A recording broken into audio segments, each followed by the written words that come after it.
Hello बच्चों, हम लोग अपने सरफेस केमिस्ट्री चैप्टर को कंटिन्यू करते हैं। पिछले क्लासेस में हम लोगों ने प्रोमोटर के बारे में बात कर लिया था और आज हम लोग बात करते हैं अपने अगले टॉपिक की ओर। अगले टॉपिक के बारे में बात करते हैं, इसका नाम है एंटी कैटलिस्ट। एंटी कैटलिस्ट और कैटालिटिक पॉइजन। Catalytic poison. अब बच्चों, एंटी कैटलिस्ट और कैटालिटिक पॉइजन क्या है? तो जैसे कोई भी रिएक्शन अगर कैटलिस्ट के प्रेजेंस में हो रहा है, जैसा कि हम लोगों ने देखा था कि synthesis of ammonia bye Haber's process occurs in presence of Fe catalyst. तो वहाँ कैटलिस्ट जो है Fe वर्क कर रहा था। अब कहने का मतलब है कि ऐसा कोई सब्सटेंस उस कैटलिस्ट के साथ आ जाए जो उसके कैटालिटिक एक्टिविटी को डिस्ट्रॉय कर दे, ठीक है ना, जो उसके कैटालिटिक एक्टिविटी को डिस्ट्रॉय कर दे, तो वैसे कैटलिस्ट को हम लोग कहते हैं कैटालिटिक पॉइजन या एंटी कैटलिस्ट। जैसे कहने का मतलब है कि अगर आप N2 और thrice H2 arrow twice NH3, यहाँ पर Fe है बच्चों, और Fe के साथ अगर H2S डाल दे अगर आप, तो H2S जो होता है वो Fe के कैटालिटिक एक्टिविटी को डिस्ट्रॉय कर देता है, कम कर देता है या ख़त्म कर देता है।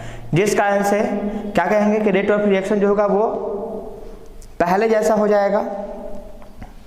पहले जैसा का मतलब कि वो रेट ऑफ रिएक्शन जिस समय ये रिएक्शन जो है कैटलिस्ट के बिना हो रहा था, वैसे ही स्थिति इसकी हो जाएगी। क्यों? क्योंकि Fe एज ए कैटलिस्ट हम लोग रखे थे कम समय में ज़्यादा अमोनिया के सिंथेसिस के लिए, लेकिन उसके साथ जैसे ही H2S आया तो ये जो है एंटी कैटलिस्ट की तरह वर्क किया, कैटालिटिक पॉइजन की तरह वर्क किया, जिस कारण से ये कैटालिटिक एक्टिविटी को क्या कर दिया बच्चों? समाप्त कर दिया। तो समाप्त करने के कारण से जो है उसका रेट ऑफ रिएक्शन जो होगा वो पहले जैसा हो जाएगा। तो कहेंगे क्या कि इस प्रोसेस को या इस फेनोमेनन को हम लोग क्या बोलेंगे? Catalytic poison. और इस प्रकार के कैटलिस्ट को क्या कहेंगे हम लोग? Catalytic anti catalyst. तो लिखेंगे हम लोग the substance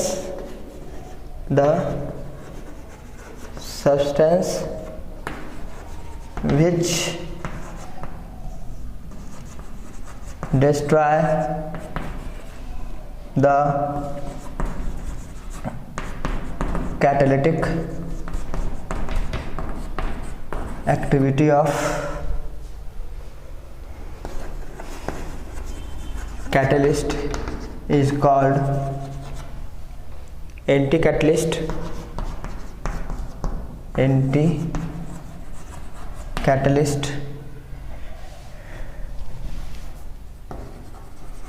and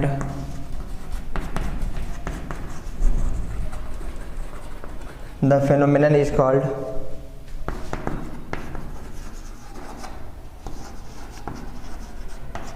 catalytic poison. ठीक है बच्चों, तो यहाँ H2S जो है वो एंटी कैटलिस्ट की तरह वर्क करेगा।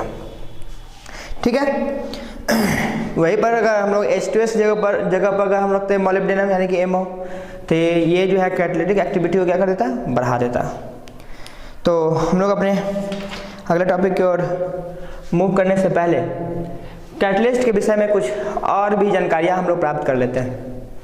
तो बच्चों, जैसे अगर आपके दिमाग में क्वेश्चन ये उठे कि कौन कौन सा एलिमेंट कैटलिस्ट हो सकता है, तो कहते हैं कि most of the D block elements are act as a catalyst. ठीक है ना?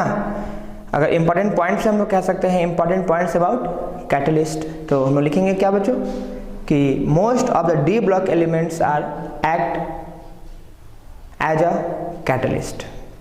फिर हम लोग कहते हैं क्या कि कैटलिस्ट जो है अगर कोई रिएक्शन इक्विलिब्रियम को अचीव किए हुए है, तो कैटलिस्ट के रखने से उसके इक्विलिब्रियम के पोजीशन पर किसी प्रकार का कोई प्रभाव नहीं पड़ेगा। हाँ, बस फर्क इतना ही होगा बच्चों कि वो इक्विलिब्रियम को पहले इस्टेब्लिश कर देगा। मतलब जल्दी इस्टेब्लिश कर देगा। पहले का मतलब जल्दी है ना, जल्दी से है कि वो जल्दी इस्टेब्लिश कर देगा, जल्दी इस्टेब्लिश कर देगा, लेकिन इक्विलिब्रियम इस्टेब्लिश तो वहीं होगा जहाँ पहले हुआ था। तो हम लोग लिख सकते हैं कि most of the D block elements are act as a catalyst never disturb the equilibrium stage, ठीक है ना, या पोजीशन ऑफ इक्विलिब्रियम। हम लोग तो जैसा कि जानते हैं कैटलिस्ट के बारे में कि वो जो है केमिकल रिएक्शन के आफ्टर केमिकल रिएक्शन वो अनचेंज होता है, उसके अमाउंट में किसी प्रकार की कोई कमी या कोई बढ़ोतरी नहीं होती है। तो ये सब बात इंपॉर्टेंट पॉइंट्स बच्चों, ये सब चीज़ को आप लोग याद रखेंगे। अब हम लोग आगे अपने अगले टॉपिक की ओर बढ़ते हैं, इंड्यूस्ड कैटलिस्ट। Induced catalyst. अब इंड्यूस्ड कैटलिस्ट क्या है? जैसे कहते हैं क्या कि कोई भी एक सब्सटेंस है जो अंडर नॉर्मल कंडीशन जो है उसका ऑक्सीडेशन नहीं होता है, ठीक है, लेकिन उसी सब्सटेंस के साथ किसी दूसरे सब्सटेंस को मिक्स कर देने से उसका ऑक्सीडेशन स्टार्ट हो जाता है। तो क्या हुआ, दूसरा सब्सटेंस जो हम लोग रखे थे उस रिएक्टेंट के साथ, वह सब्सटेंस उस रिएक्टेंट के लिए क्या हो जाएगा, इंड्यूस्ड कैटलिस्ट। मतलब जो उसके कैटलिटिक एक्टिविटी को इन्फ्लुएंस करे, मतलब बढ़ावा दे, या यूँ कहे कि उसके कैटलिटिक एक्टिविटी को थोड़ा क्या कर दे, इंक्रीज कर दे। तो बच्चों इसका सबसे अच्छा एग्जांपल है कि सोडियम आर्सेनेट सॉल्यूशन जो होता है ना, वो अंडर नॉर्मल कंडीशन जो है उसका ऑक्सीडेशन नहीं होता है। सोडियम आर्सेनेट सॉल्यूशन का अंडर नॉर्मल कंडीशन उसका ऑक्सीडेशन नहीं होता है, लेकिन वही जब आप सोडियम आर्सेनेट सॉल्यूशन को सोडियम सल्फाइड के साथ ऑक्सीडेशन के लिए छोड़ देते हैं तो सोडियम आर्सेनेट का ऑक्सीडेशन होना स्टार्ट हो जाता है। इसका मतलब क्या कि सोडियम सल्फाइड जो है सोडियम आर्सेनेट के लिए क्या हो गया बच्चों, इंड्यूस्ड कैटलिस्ट हो गया, जो उसके कैटलिटिक एक्टिविटी को इन्फ्लुएंस किया है। तो हम लोग हम लोग इसके डेफिनेशन के बारे में अगर बात करें तो क्या लिखेंगे, when one of the reaction influence the rate of another reaction which do not occur under ordinary condition, the phenomenon is called induced catalyst and the catalyst and the substance is called induced catalyst। तो लिख सकते हो बच्चों इसका definition, when one of the reaction influences the rate of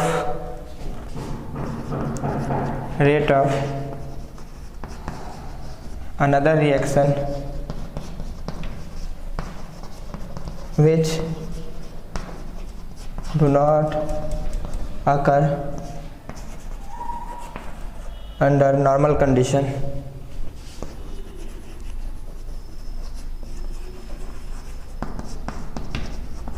under normal condition or ordinary condition, then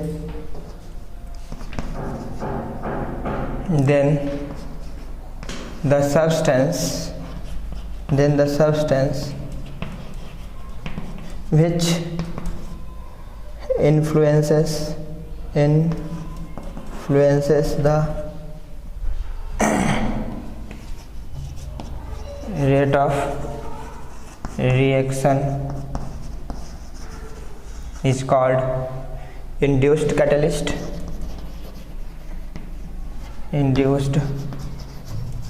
catalyst, and the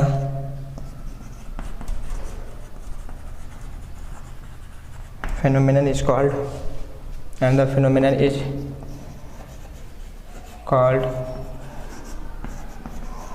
induced catalysis. ध्यान है बच्चों, sodium arsenate की बात कर रहे हैं हम। Sodium arsenate does not undergoing oxidation under normal condition, but when sodium sulfide is added to the sodium arsenate solution, then sodium sulfide influences the rate of sodium arsenate, so sodium sulfide is act as a induced catalyst। और ये जो phenomenon हो रहा है ना बच्चों, इसको हम लोग क्या कह रहे हैं, इंड्यूस्ड कैटालिसिस, ध्यान रखिएगा। अब हम लोग एक और प्रकार के कैटलिस्ट के बारे में बात करते हैं। अब बच्चों मैं जो बोल रहा हूँ ना एज एग्जाम्पल, आप कोशिश करेंगे उसको भी लिख लेने का, ठीक है ना।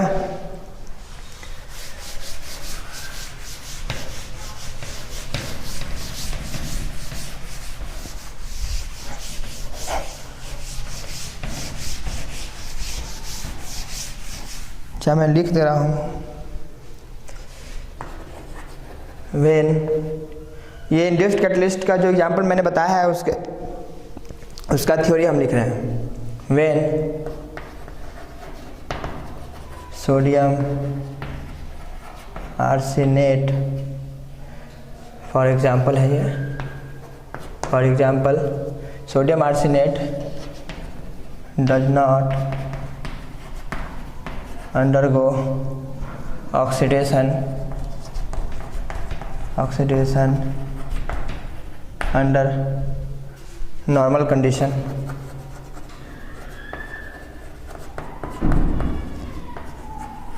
but when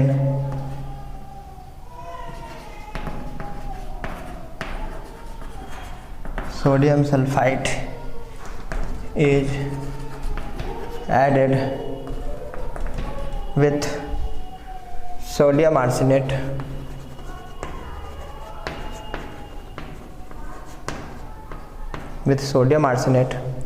then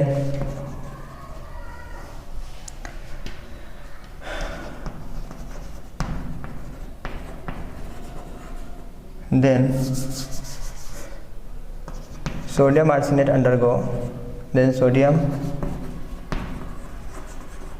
arsenate undergo oxidation. Hence sodium sulfite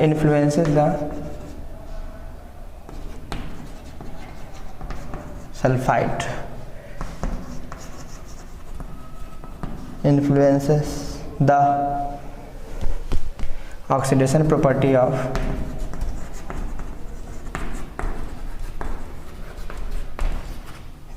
of sodium arsenate.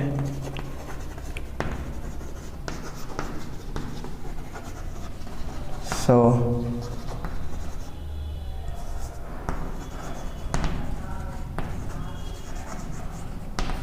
sulfite is act as what? Induced catalyst.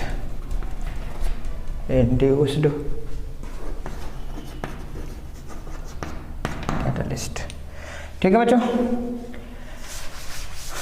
अब हम लोग अपने अगले कैटलिस्ट की ओर बढ़ते हैं जिसका नाम है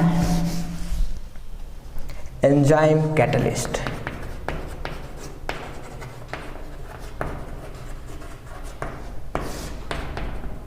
एंजाइम कैटलिस्ट।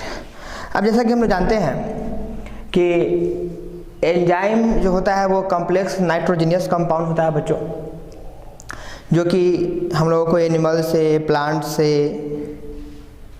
है ना, या किसी ह्यूमन, मतलब ये समझ लीजिए कि कोई लिविंग थिंग से जो है क्या होता है हम लोगों को ऑब्टेन होता है। ह्यूमन हो गया, प्लांट हो गया, एनिमल हो गया, इन सारी चीज़ों से क्या प्राप्त होता है हम लोगों को? एंजाइम। तो कहते हैं क्या कि एंजाइम भी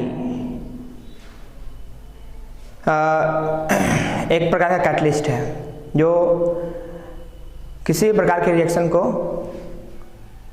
और तेज गति से होने के लिए बढ़ावा देता है।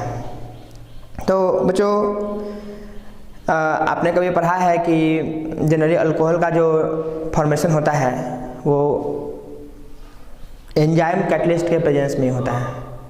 मतलब आप चाहे तो अपने शरीर के अंदर में भी अल्कोहल का फॉर्मेशन कर सकते हैं। करना कुछ इस तरीके से है कि आप थोड़ा सा ज़्यादा मात्रा में शुगर के सॉल्यूशन को आप पी लीजिए।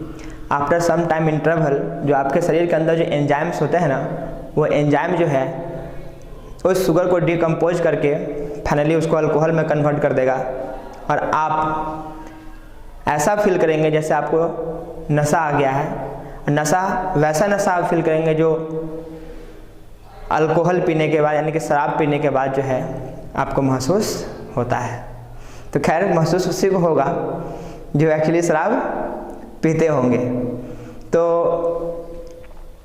मैं बता रहा हूँ आपको कि एंजाइम भी जो है किसी रिएक्शन के रेट को बढ़ाता या घटाता है या होने के लिए जिम्मेदार होता है। तो बच्चों हम लोग कह सकते हैं कि enzymes are complex nitrogenous compound which are obtained from animal and plants. तो when enzymes are used in a reaction then they act as a catalyst, then they termed as enzyme catalyst। जैसे कि वही मैंने बताया आपको कि sugar का conversion glucose में या सिंपल अल्कोहल में, तो वहाँ से जो है निश्चित रूप से जो हम लोग एंजाइम का यूज करेंगे उसके कन्वर्सन के लिए वह एंजाइम क्या कहलाएगा, एंजाइम कैटालिस्ट। तो एंजाइम क्या है बच्चों, enzymes are complex nitrogenous compound which is obtained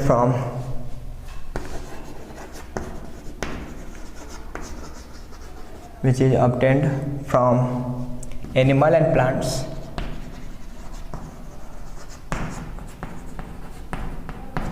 animal and plants लिख सकते हैं हम लोग। When a enzyme is used in a chemical reaction then it increases the rate of chemical reaction,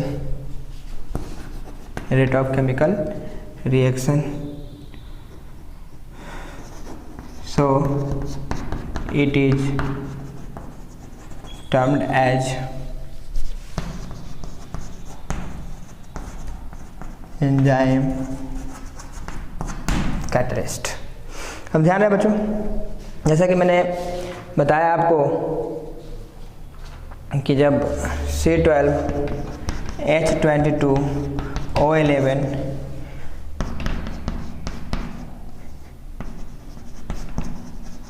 invertase, तो ये C6H12O6 प्लस C6H12O6 में क्या जाता है, कन्वर्ट हो जाता है। तो बच्चों इसमें एक पार्ट जो होगा वो ग्लूकोज होगा और दूसरा पार्ट जो होगा बच्चों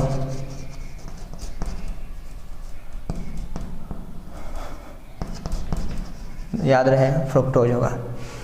कैसे हम लोग डिस्टिंग्विश करेंगे दोनों में कि हाँ कौन ग्लूकोज कौन फ्रुक्टोज, तो बच्चों ध्यान रहे दोनों का केमिकल फॉर्मूला तो सेम है, यानी कि मोलिकुलर फॉर्मूला सेम है। तो ग्लूकोज होता है उसमें एल्डिहाइडिक फंक्शनल ग्रुप होता है और फ्रुक्टोज में जो है उसमें कीटोनिक फंक्शनल ग्रुप होता है। तो यहाँ क्या दिख रहा है हम लोग कि ये जो इसका जो डिकम्पोजिशन हो रहा है into glucose and fructose, this will occur in presence of invertase and invertase is a enzyme, so this will be termed as enzyme catalyst. This will be termed as an enzyme catalyst. या कहते हैं क्या कि C6H12O6 जाइमेज का use कीजिए आप, तो इसका कन्वर्सन हो जाएगा C2H5OH प्लस ये जो बच्चों CO2 में कन्वर्ट हो जाता है, ठीक है ना। तो CO2 में ये कन्वर्ट हो जाएगा। तो यहाँ पर हम लोग क्या देख रहे हैं कि ये जो C6H12O6 का कन्वर्सन जो अल्कोहल और कार्बन डाइऑक्साइड में हो रहा है, this will occur in presence of zymase, so zymase is act as enzyme catalyst. तो बच्चों सीधी सी बात है, कोई भी एंजाइम है अगर वो किसी रिएक्शन में एज ए कैटालिस्ट वर्क करता है तो हम लोग क्या कहेंगे, उसको हम लोग एंजाइम कैटालिस्ट कहेंगे। अब बच्चों हम लोग को एक बहुत ही इम्पोर्टेंट टर्म पढ़ना है अभी, जिसको हम लोग बोलते हैं adsorption theory of heterogeneous catalyst या catalysis. Adsorption theory of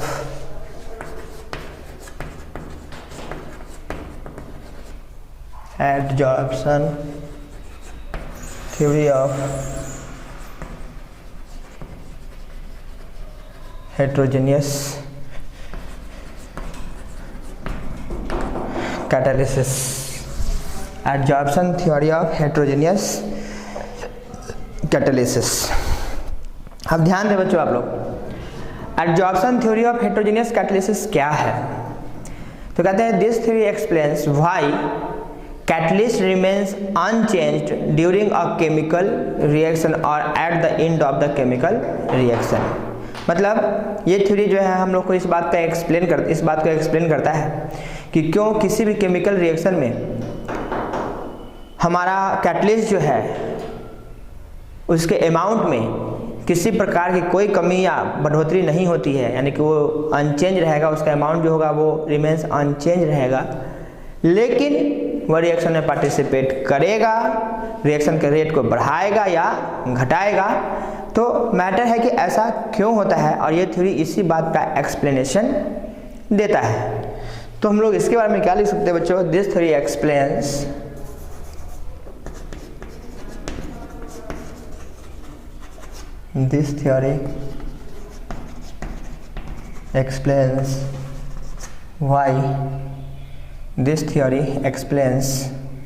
why a catalyst remains unchanged at the end of the chemical reaction and it is effective even in a small amount। और वो स्मॉल अमाउंट में भी क्यों effective होता है। तो बच्चों जो इसकी थ्योरी है इसको हम लोग आगे बढ़ाते हैं, और पहला थ्योरी है कि कहता है adsorption theory of heterogeneous catalysis कि जैसे ही आप किसी केमिकल रिएक्शन में कैटलिस्ट को रखते हैं, तो कैटलिस्ट को रखने के बाद वो जो केमिकल रिएक्शन होता है ना बच्चों, वो eight the surface of the catalyst होता है। मतलब जो रिएक्टेंट पहले एक बंद कंटेनर में हो रहा था फ्रीली मूव करके, वो अब वैसे नहीं हो रहा है, बल्कि जो रिएक्टेंट्स थे आसपास में, ठीक है ना, वो सारे रिएक्टेंट्स जो हैं जा करके कैटलिस्ट के सरफेस पे एडजॉर्ब हो गए हैं। अब कैटलिस्ट के सरफेस पे एडजॉर्ब होते समय निश्चित रूप से रिएक्टेंट जो है आपस में क्या हुए होंगे बच्चों? कोलाइड किए होंगे। और चूंकि छोटे से अमाउंट में ये काफ़ी इफेक्टिव होता है, तो जब छोटा सा सरफेस एरिया मिलेगा, जब वहाँ पर बहुत सारे रिएक्टेंट आपस में आएंगे, तो वहाँ पर इफेक्टिव कोलिजन की संख्या बढ़ेगी, इफेक्टिव कोलिजन की प्रोबेबिलिटी बढ़ेगी, जिस कारण से वो रेट ऑफ रिएक्शन को क्या कर देता है? बढ़ा देता है। ध्यान रहे, पहला थ्योरी कहता है कि reactants are adsorb on the surface of catalyst, या ऐसा कह सकते हैं कि adsorption takes place at the surface of the catalyst. ठीक है, in the chemical reaction, in the chemical reaction adsorption takes place at the surface of the catalyst, at the surface of the catalyst। ठीक है, उसको लेके से chemical reaction में adsorption जो होता है बच्चों, यानी कि जो रिएक्टेंट के बीच जो आपस में टकराना सफिशिएंट अमाउंट ऑफ एनर्जी के साथ या प्रॉपर डायरेक्शन में, ये सारा का सारा कहाँ होगा? At the surface of the catalyst. कहते हैं in the chemical reaction adsorption takes place at the surface of the catalyst, मतलब रिएक्टेंट जो होंगे वो जाकर कैटलिस्ट के सरफेस पे एडजॉर्ब हो जाएंगे। अब ये जो गए सरफेस कैटलिस्ट के सरफेस पे क्या हुआ होगा, तो जैसे ही सरफेस कैटलिस्ट के सरफेस पे गए तो कैटलिस्ट के सरफेस पे जाने के बाद क्या हुआ होगा बच्चों, वो आपस में टकराया होगा, आपस में टकराने के बाद पुराना बॉन्ड टूटा होगा। अब पुराना बॉन्ड टूटने के बाद एक इंटरमीडिएट का फॉर्मेशन होता है जो हाईली रिएक्टिव स्पेसीज होता है बच्चों, ठीक है। जब केमिकल रिएक्शन आप पढ़ेंगे तो इंटरमीडिएट क्या होता है वो भी आपको बहुत अच्छे तरीके से समझ में आएगा। तो इंटरमीडिएट का मतलब होता है कि जैसे कोई भी बॉन्ड टूटेगा तो वहाँ पे एक पॉजिटिव नेगेटिव आयन का फॉर्मेशन हो सकता है, तो वही पॉजिटिव नेगेटिव आयन जो है ना एज ए इंटरमीडिएट का वहाँ फॉर्मेशन होता है। यानी कि जब when occurrence of chemical reaction at the surface of the catalyst then as a intermediate a substance is formed, मतलब एक इंटरमीडिएट के रूप में एक सब्सटेंस का क्या होगा बच्चों, फॉर्मेशन होगा। तो लिख सकते हैं occurrence of chemical reaction, occurrence of chemical reaction at the surface of the catalyst through the formation of an intermediate। ठीक है बच्चों, एक इंटरमीडिएट का फॉर्मेशन होगा जब एडजॉर्प्शन जो होगा कैटलिस्ट के सरफेस पे टेक्स प्लेस करेगा। फिर कहते हैं क्या कि चूंकि बच्चों ये जो इंटरमीडिएट होता है वो अनस्टेबल फॉर्म में होता है, तो निश्चित रूप से वो अपने आप को क्या करना चाहेगा, स्टेबल करना चाहेगा।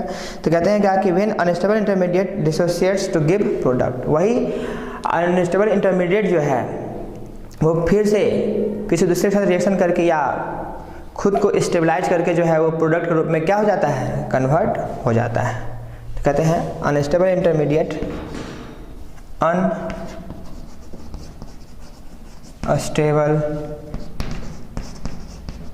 intermediate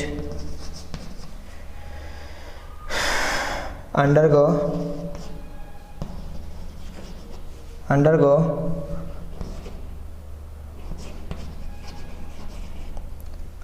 unstable intermediate undergo stable to form product। ठीक है, जो अनस्टेबल इंटरमीडिएट होता है वो सबसे पहले क्या होता है, अपने आप को स्टेबल करेगा और अपने आप को स्टेबल करने के बाद जो है वो प्रोडक्ट में क्या हो जाता है, कन्वर्ट हो जाता है। अब जो प्रोडक्ट बनाना बच्चों, वो प्रोडक्ट जो है कैटलिस्ट के सरफेस से उसका डिसॉर्प्शन होता है।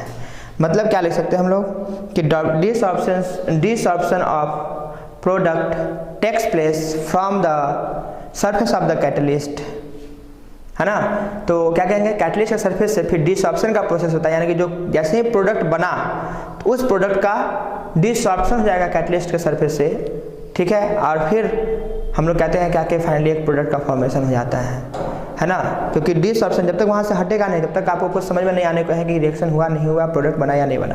तो जैसे ही वहाँ से डिसऑर्प्शन का प्रोसेस होगा तो एक प्रोडक्ट का फॉर्मेशन हो जाएगा और फिर जो स्पेस आएगा, फिर जो रिएक्टेंट बचे हुए रहेंगे, फिर जाकर के क्या होगा, उस पर एडजॉर्ब होगा। एडजॉर्ब होकर के दोनों के बीच, उस रिएक्टेंट के बीच जो है, रिएक्टेंट पार्टिकल के बीच जो है क्या होगा, कोलिजन होगा। कोलिजन इफेक्टिव होना चाहिए। इफेक्टिव कोलिजन होने के बाद जो है फिर एक इंटरमीडिएट का फॉर्मेशन होगा और फिर डिसऑर्प्शन प्रोसेस होकर के जो है प्रोडक्ट का फॉर्मेशन हो जाएगा। फिर जो रिएक्टेंट पार्टिकल बचे होंगे फिर जाकर के वहाँ पर से उस सरफेस पे एडजॉर्ब होंगे और फिर उसी प्रोसेस द्वारा जो है फिर से प्रोडक्ट बनता चला जाएगा। तो वो जो बनने की रेट होगी ना बच्चों, वो काफ़ी तेज हो जाएगी due to the presence of catalyst. तो कहेंगे डिसऑर्प्शन प्रोसेस आकर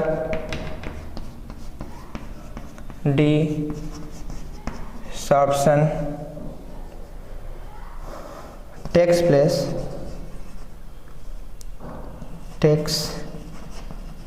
place on the surface of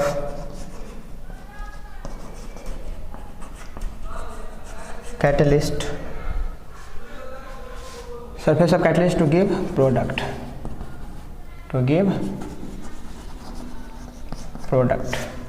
ठीक है बच्चों। अब डिसऑर्प्शन प्रोसेस जो हुआ तो वहाँ से जो सरफेस पे जमा हुआ था वहाँ पे आया, टकराना